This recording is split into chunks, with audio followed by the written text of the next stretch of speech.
Maker one Targaryen एक ऐसा Targaryen Prince था जो बचपन से ही थोड़ा अलग नेचर का था, सीरियस, स्ट्रिक्ट और पूरा सोल्जर टाइप। उसका बड़ा भाई बेलर ब्रेक्सपियर बहुत पॉपुलर था और सब उससे बहुत प्यार करते थे।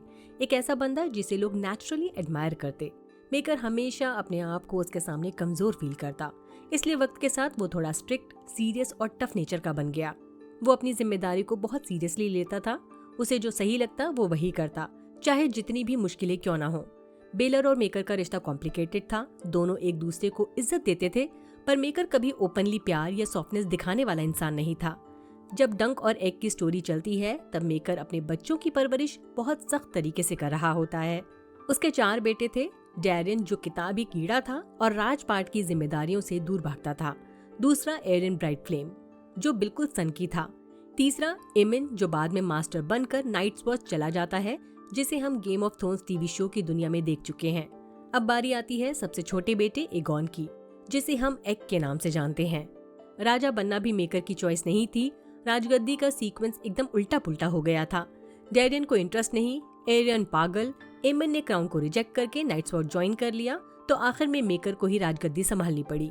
इसलिए लोग उसे द रिलक्टेंट किंग कहते हैं, मतलब जो राजा बनने में ज्यादा इंटरेस्टेड नहीं था, क्योंकि वो ताज को एक अधिकार नहीं, एक बोझ समझता था।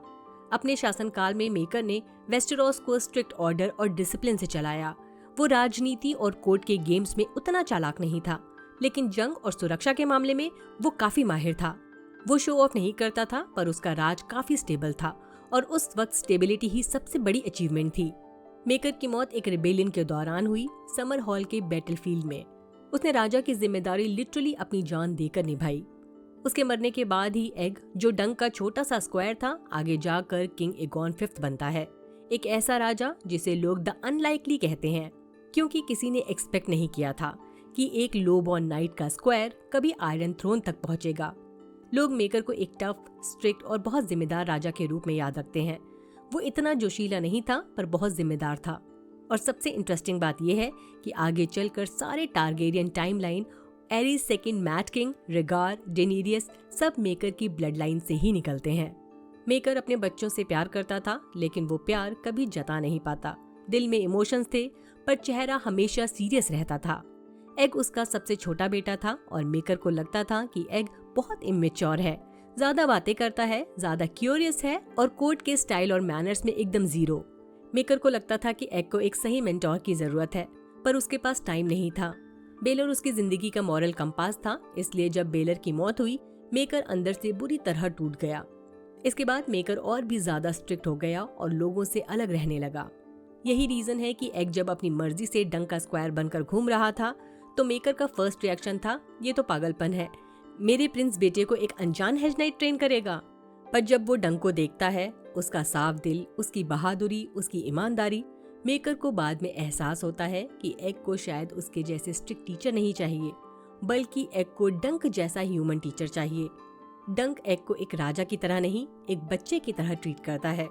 वही चीज एग के लिए अनमोल थी। मेकर कभी एक्सेप्ट नहीं करेगा, पर उसके दिल में किसी कोने में एक राहत थी कि उसका छोटा बेटा सेफ हाथों में है। बस ये बात वो कभी मुंह से बोल नहीं पाया। मेकर की परवरिश सख्त थी, पर दिल से वो चाहता था कि उसके बच्चे मजबूत और जिम्मेदार बने। जब डंक ट्रायल ऑफ 7 के वक्त मेकर के सामने आता है, तो इनिशियली मेकर को लगता है कि डंक कोई धोखेबाज या झूठा नाइट होगा, पर डंक की ईमानदारी, हिम्मत और स्ट्रेट फॉरवर्ड नेचर देखकर मेकर का एटीट्यूड बदलने लगता है। अब बात करते हैं ट्रायल ऑफ 7 के दिन मेकर के दिमाग में आखिर चल क्या रहा था। एशफोर्ड टूर्नामेंट में सीन बहुत टेंस था। एरियन ब्राइट फ्लेम, मेकर का बेटा, सबके सामने एक मासूम लड़की को मार रहा था और डंक ने उसे रोक दिया। मेकर को पता था एरियन प्रॉब्लमेटिक है, उसका गुस्सा खतरनाक है। वो उसका बेटा था, पर मेकर खुद उसके बिहेवियर से डरने लगा था। जब ट्रायल ऑफ 7 अनाउंस होता है, मेकर के लिए ये एक नाइटमेयर बन जाता है। एक तरफ उसका बेटा एरियन है, दूसरी तरफ एक मासूम हेज नाइट जिसे बस इंसाफ चाहिए। अगर डंक जीतता तो एरियन मरेगा, अगर एरियन जीता तो डंक जैसे सच्चे नाइट की जान जाएगी। पर सबसे बड़ा डर ये था कि बेलर फिर से बीच में आकर सब संभालने की कोशिश करेगा। उसकी इम्पोर्टेंस, अचीवमेंट्स या प्रेजेंस छुप जाएगी।